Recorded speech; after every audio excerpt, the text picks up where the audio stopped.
mission to find war. Cause this rap shit getting kinda bored. I wanna bag show niggas that I'm the Lion King. Spitting dead verses like a crime scene. You know where you can find me. Never been afraid. I take you.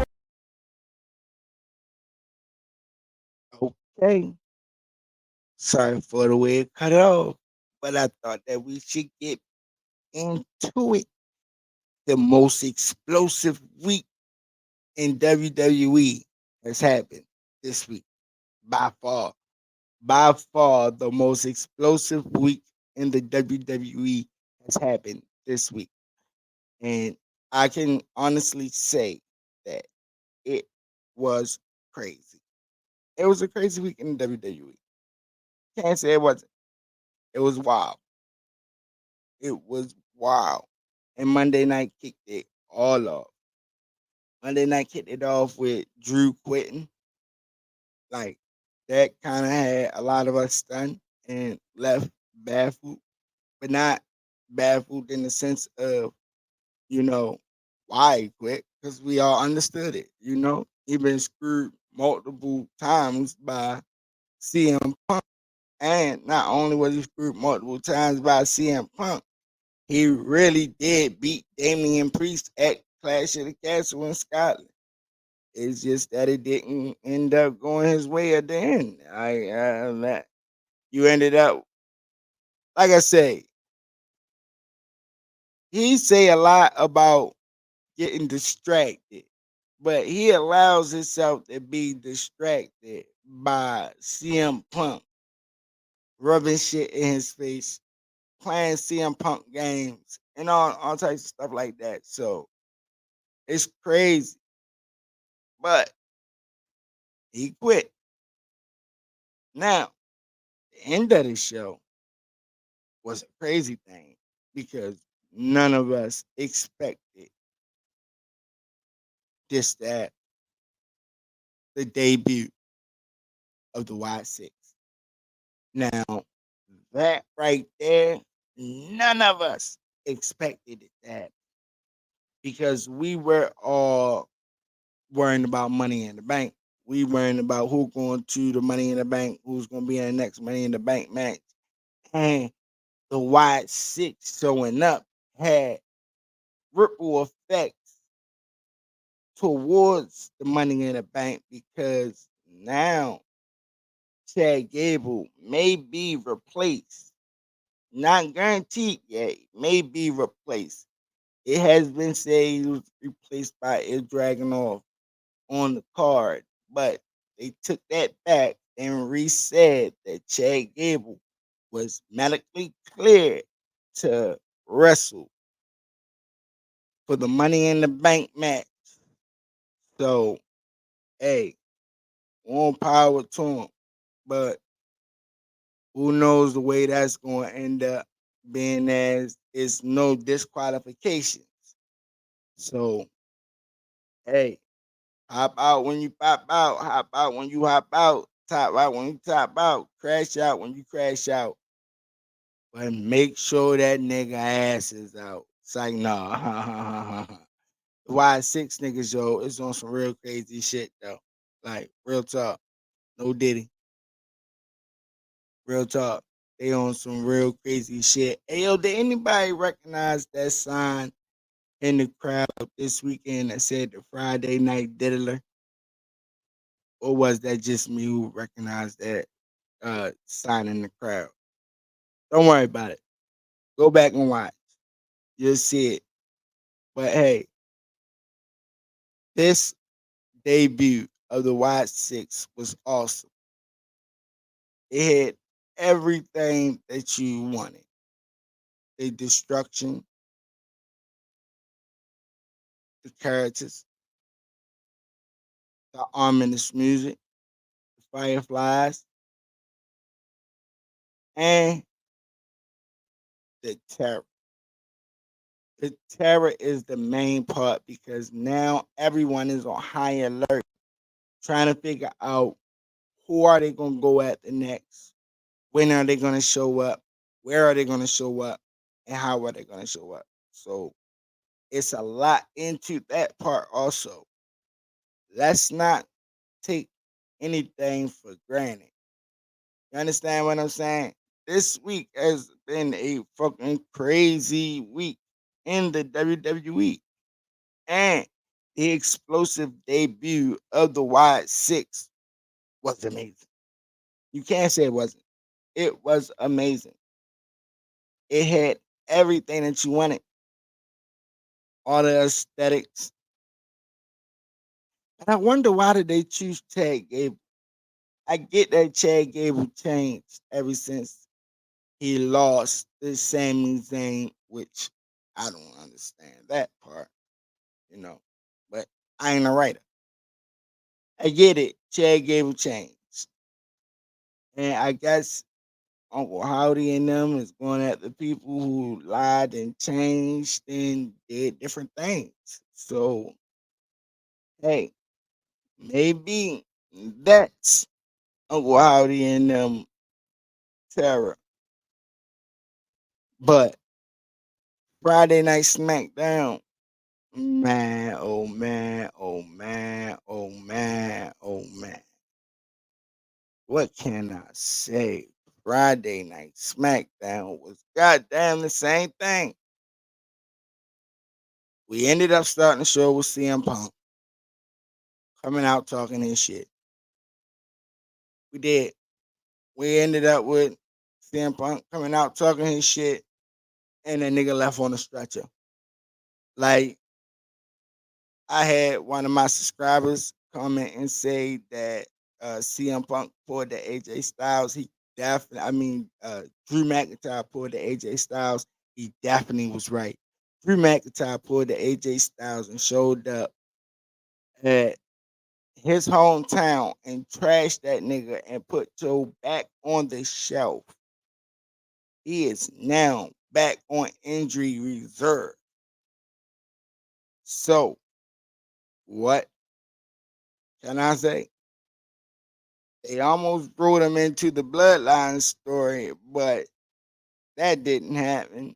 So Drew McIntyre took care of him. And Drew McIntyre, rightfully so, he did it in front of his home crowd. Dropped him on his motherfucking neck and made them take him home on the stretcher. Like, you went, you home, right? You feeling it, you talking it, you was walking that walk, and now you had to end up sliding out on a stretcher. You got what you got. And I don't feel bad for CM Punk because he antagonized this. He brought this on himself. This was a doing of CM Punk. You are a injured man. You are sidelined already. How are you able and capable to keep and constantly interfere in matches and then interfere in a match in a way where there was no absolute way that he would win that match? You were the referee. You got to choose that you were not going to count to three. That was fucked up. And to me, that's why I believe Drew McIntyre was the true world heavyweight champion at this point, because he truly ended up showing that, hey, I'm that guy. And even though y'all don't believe in me, watch what I do to the guy that y'all do believe in. I'm going to trash him in front of his hometown, put him back on injury reserve, let him know that he is not coming out to play. Nigga said that he took his ball and went home. Yeah, he took his ball and went to your home. He said he took his ball and went home. No, he took his ball and went to your hometown, waited for your ass, and then trashed your ass, put you in the hospital, laid you up. Now you can rest up and wait for SummerSlam. We waiting. I'm waiting to see this match between CM Punk and Drew McIntyre, because I truly believe that Drew McIntyre is going to trash an aging CM Punk. CM Punk is aging. I'm not saying that he's trash. I'm not saying that he's not any good. I'm definitely saying that he's not the greatest in the world. I'm saying that he's an aging wrestler. going up against a wrestler in his prime. That's like Ric Flair versus The Rock. Come on, keep it 100. We all know The Rock is going to win this match. But we're going to sit and we're going to say, hey, CM Punk has a chance. CM Punk has no chance against Drew McIntyre. If we're being real, Drew McIntyre is going to trash CM Punk when he get a chance. So I'm truly waiting to see that match also because that is another debut. Like CM Punk debut at SmackDown. Boom. Got trashed at SmackDown. All of us thought it was the wide six. I know you thought it was the wide six too when he got hit, when that garage door got hit. Everybody thought it was the wide six, but it wasn't. It was Drew McIntyre carrying CM Punk on his neck. Yeah, definitely was. That's what it was. Now, to the most, and I mean the most explosive debut of the week. The week. Like truly the most explosive debut of the week was. No, let me say my fault. It was. I know you all know it was too. I know you all know it was too. Jacob. It was Jacob. It was Solo Sokoa bringing in Jacob Fatu. That was fucking amazing. He went up on the ropes and put Cody Rhodes through a table on his first night. That shows you the level of destruction this man is capable of. He's come from indie wrestling. He's been a new Japan champion 2 different times.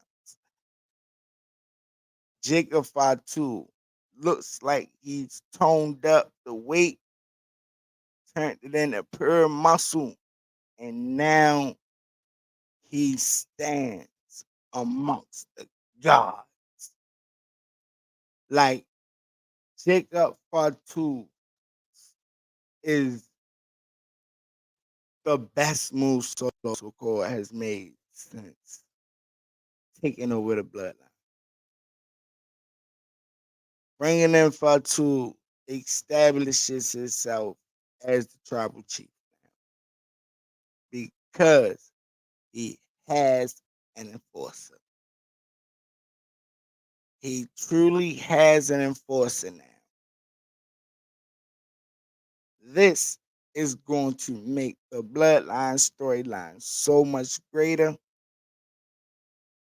It don't get no sense. It don't make no sense.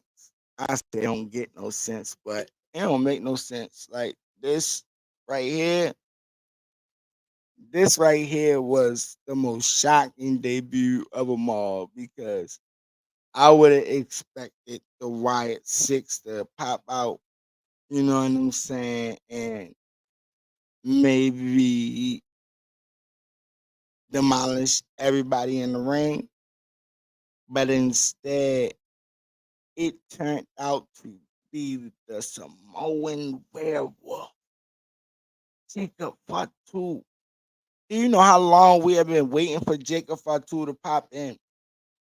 I don't think people actually know how long Jacob Fatu has been signed to the WWE.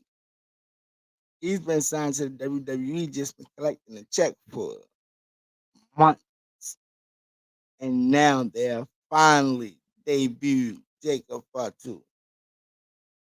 It was an amazing debut too, because he super kicked Randy Orton, super kicked Cody Rhodes, got super kicked by Kevin Owens, then super kicked Kevin Owens and threw his ass out the ring. Kevin Owens botched that throw against the ring barrier, but that Samoan drop, he he caught it back with that Samoan drop. He caught it back with that Samoan drop. And he took Randy Orton out with a major spear through the fucking barricade. Like, bro, he speared them through the barricades. You know, once his back get hurt, he's done for real, for real. So Randy was taken out, and then it just left poor old Cody Rhodes by himself. And Jacob Fatu did a number on him. Oh yeah, he did.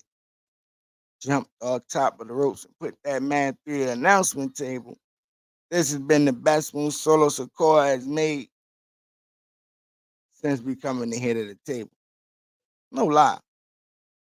I ain't gonna lie. Now it's time for you.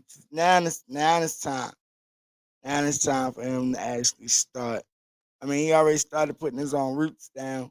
Now it's time for him to start standing and get it. Now he need a belt.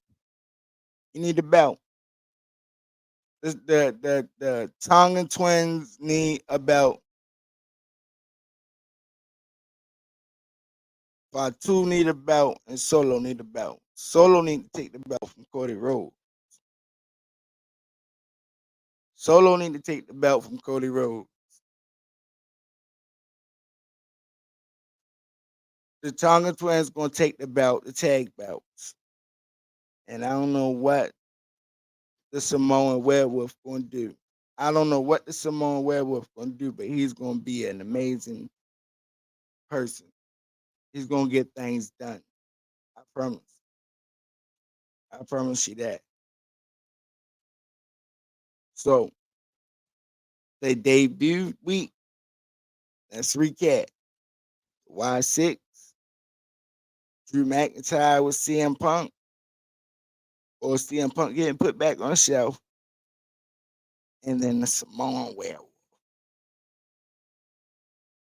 That's an amazing week in the WWE. This was an amazing week in the WWE. I ain't gonna lie to you. It was an amazing week in the WWE. I'm gonna have to watch some more, but I don't wanna throw it out there yet. I'm gonna wait and get make sure I'm right about this. But I believe Gunther might have been one of the Y6 victims. I'm not positive. I'm not positive. Don't quote me on it. I'm not positive. I'm just saying I think he might have been. But we'll see come Monday Night Raw. This has been another episode with your boy Kimo, the hero. And I promise you, all the other brothers ain't nothing but zeros when you compare them to me, yo. Appreciate y'all for rocking with me. Kick it with you next time.